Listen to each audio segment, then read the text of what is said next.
But you promised you'd tell us a new story today. Tommy sighed and tilted his head as he stared down at the two disgruntled kits in front of him, his ears flicking back and forth in agitation as he tried, once again, to explain his way out of the nursery. I know I did, but I forgot that today Mossleaf and Dogaze had decided it was time to clean out the old moss from all the camp nest. It's important to...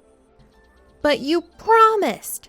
B-Kit stuck his jaw forward, his thin tail lashing behind him as the young kit trembled with agitation. Tommy couldn't help but noticing that the young kit had such a fierce and sharp glare as his deputy mother, Honeywish. No doubt when B-Kit grew up he'd be just as commanding. You said you'd tell us a story ages and ages ago, but then you had to go learn how to fish with the other warriors.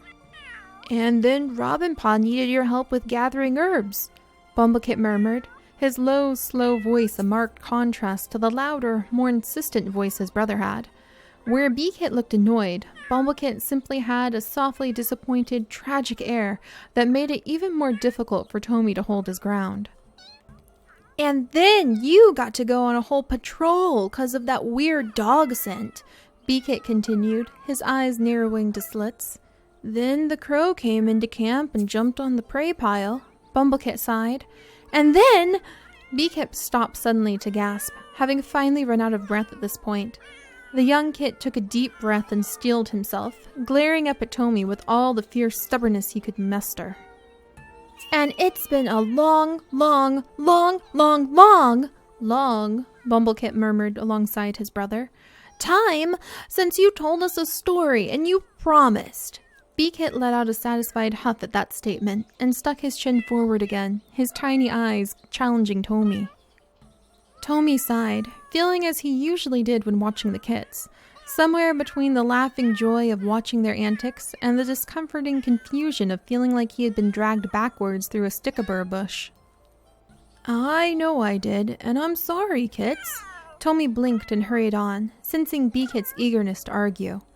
But Lionstar told me to help Mossleaf and Dogaze today, and I really did forget it was the day to clean out the moss nest. The growing disappointment in the kit's eyes made Tommy's heart sink, but then an idea occurred to him. Here, why don't we go ask and see if you can help gather moss along the edge of camp? You kits are almost big enough to be apprentices, and it is a nice day. I'll bet if you were polite to Mossleaf, she'll let you leave the nursery and gather moss with me. How about that? Both kits perked up immediately at this idea, excitement shining in their eyes, though B-Kit quickly schooled his face to a haughty calm. Well, okay, but you really gotta tell us some new stories soon. At this rate, we'll be apprentices before you finally do.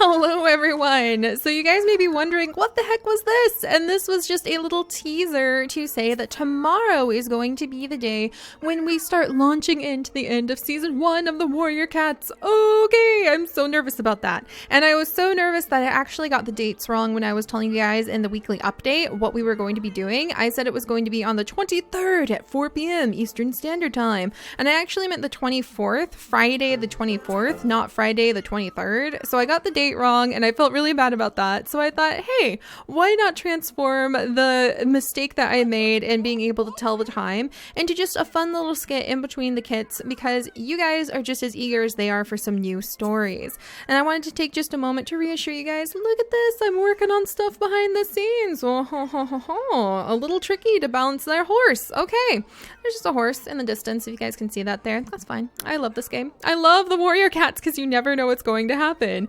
But yeah, it's a little bit tricky for me to manage our Warrior Cat series with the role playing and the scripting and the extra editing and scenes that we do, including adding in some of your cats on top of the anywhere from 4 to 6 other videos that I put out every day, and the big series like zoo crafting we have to fold back in, and some big surprises you guys will be seeing.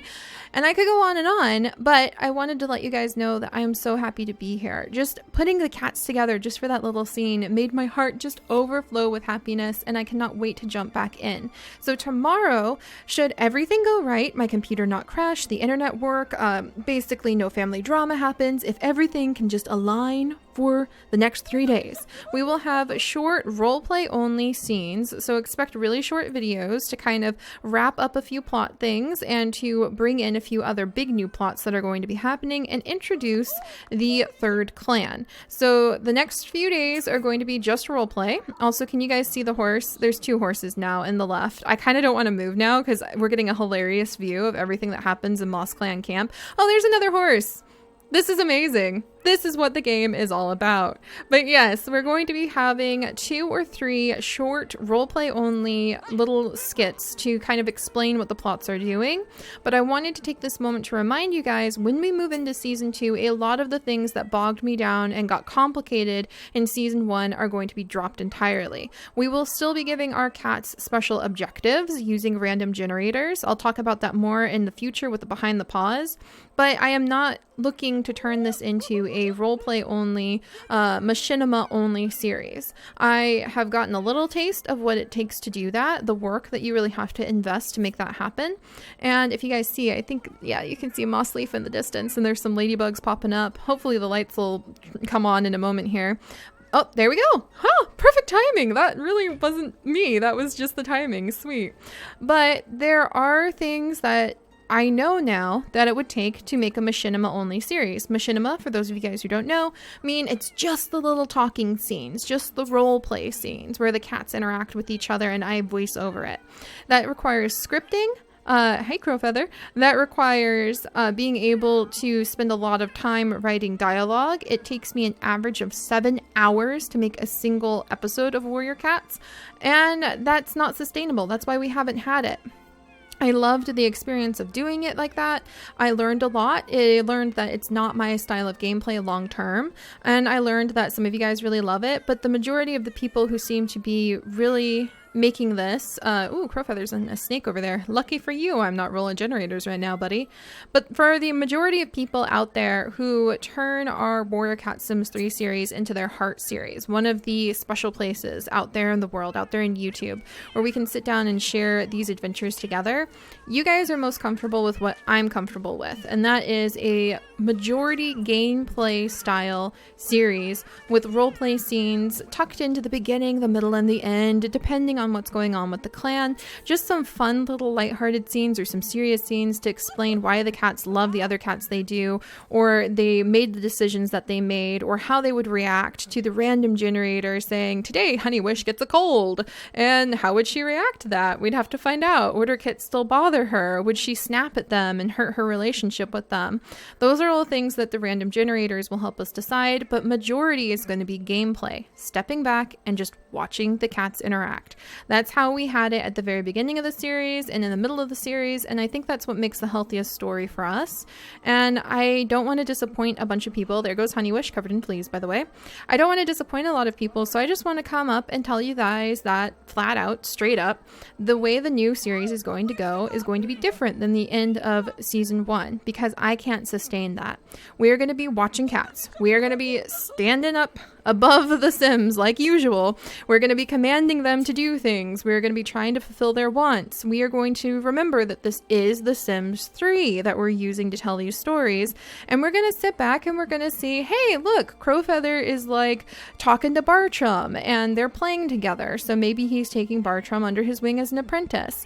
We're not going to sit around and wait for the plots and the writing to tell us those things. We're going to just watch the cats and let the gameplay tell the story, and then use my skills to interpret what the gameplay is doing to make the story more interesting and varied, and use the random generators to give us objectives or things that our clan needs to take care of, or an extra challenge that the characters have to cope with that will continue to flesh the story out from there. So I just wanted to reassure you guys of that, because I know about the time I was working on the Warrior Cat series, there were other really big Minecraft roleplay series coming out, and they've continued to go forward and focus entirely on machinima. You don't even realize that you're still playing a game with some of those Minecraft roleplay series that are out there. And our Warrior Cat series is not going to be like that. Our Warrior Cat series is going to use dashes of roleplay so that they're more satisfying when they do show up to explain the characters and explain the plot twist. The plot twists are going to be from my own head. That's the 90% majority of where all of them come from. But they're not going to come from some overarching, tightly written, perfect script that I had in mind. Too much changes because of the random generators and too much changes because of the way the game just works to be able to pre-write and pre-plan a whole bunch of plots and expect them to play out. Whoa, and I moved by accident because I smacked the mouse talking about these things. So let's find a cat. Let's see. Oh, there's a bunch of sleeping cats over there. We can watch them for a second. So I just wanted to put that out there. I am not seeking to make a perfectly scripted machinima series. We are still working with gameplay. Maybe one day we will take some of the stories that have come up out of season 1 and moving into season 2 of our Warrior Cat series, and maybe I'll use them to make a pure machinima series that's Warrior Cat style, using Sims 3 and using the characters we run into. That could be really fun. But from now on, the heavy, intense mega roleplay and me writing a plot and then having to awkwardly force the cats to continue following the plot. Also, it just hit, why is Wildfang in Moss Clan? That's not a plot. That's me having messed up somewhere. So she's not supposed to be here. Don't panic, guys. But it's going to go back to that lighthearted thing is what I'm trying to say. The lighthearted thing where there's just a pinch of roleplay here and there. It will still be there because I think it's one of the best parts of the episodes, being able to show you guys the true characters of the cats. But otherwise, we're going to sit back and we're going to be like, oh, hey, look at that. Briar is hanging out with Oakglade over there. They're taking a nap in the same moss bed, like bush tree area. But what does that mean? Maybe Briarstock's apprentice, Redpaw, is going to start getting pretty envious because, hey, you know, he's Briarstock's apprentice now. But, you know, Briarstock's first apprentice, Oakglade, is still the one getting all Briarstock's attention. Maybe there's going to be some drama coming from that. That's how easy it is for me to look at an element of gameplay and run with it to make something more complicated, run with it to make something more dramatic. I don't need the plots and I don't need the random generators to control that for me. And when I tried to force a lot of proper writing and a lot of proper story into our Sim series is when the episodes stopped coming out. The bar was set so high that to try to keep the spirit of the game, oh, look at the kitty, I love their tiny little footsteps. By trying to force the game to be something that it wasn't, like the heart of our Warrior Cat series to be something that it wasn't, and so preserve its heart, but then force it into this new shape, it didn't work. So yeah, a lot easier. We're going to be having just more normal gameplay. And ooh, shh, don't give things away. Okay, I've got to stop the video now before some stuff is given away. I hope you guys are having a great day. If you have questions about what the heck that all meant, then let me know. But otherwise, just, yeah, expect some pretty intense to explain the plots of season 1 roleplay episodes just as a special coming up in the next couple days. And then next week we are going to be starting season 1, and it is going to go back to the blended style of majority gameplay with my brain and some roleplay bits and some random generators tossed in to keep things really interesting, fun, dynamic, and grow the series as a whole. I hope you guys will enjoy that. I've received a lot of support, especially in this week's update vlog talking about that. And as always, it is an open conversation over what you guys want to see in the Warrior Cat series, and I think being able to keep it moving more and just keep bringing it out more and to be a little bit easier on myself so I can just let the plots come out. If the cats suddenly do something I totally didn't possibly plan, like, I don't know, Oakglade and Wildfang end up hooking up and having kids. If that happens, then, you know, that would destroy a whole bunch of the plots that I had been trying to keep going. And I want to go back to the, let's roll with this then. Let's explain how they fell in love. Let's explain where the kids came from. That's not actually going to happen, by the way, guys. That's just a random example. So yeah, we're going to do that. We're going to do that. We're going to have fun. We're going to ease up on a lot of the plot and the drama, and we're just going to move forward. That's my big goal. So as I said, this is an open conversation. This doesn't mean I'm not going to give us challenges in the clans to have objectives and risks that the cats will have to face when they're looking for prey, or if they don't have enough prey in the prey pile, or if they end up getting sick, all these different things. We will still give ourselves some challenges, but they're going to be a fraction of the level of challenge that I was giving us before. And it will probably switch to something where I will use my brain and random generators to decide on an objective for the day.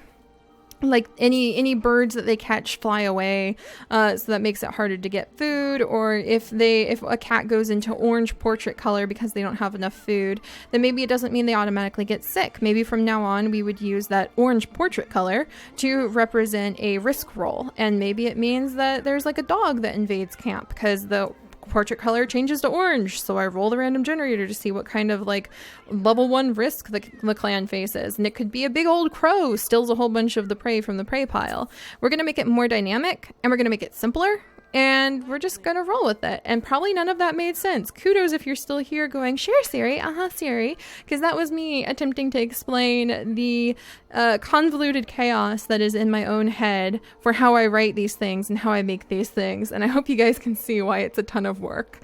But it is work that makes my heart happy. It is a work that makes us as a community happy. And it is work that I will definitely be pushing forward on. So fingers and paws, all of our jelly bean toes and all of those kits crossed, that hopefully everything will play out. You guys will see a couple short roleplay videos coming up, and then we can just go ahead and boom, dive into the new series, new season, I should say. All right, I'll see you guys next time. Bye-bye.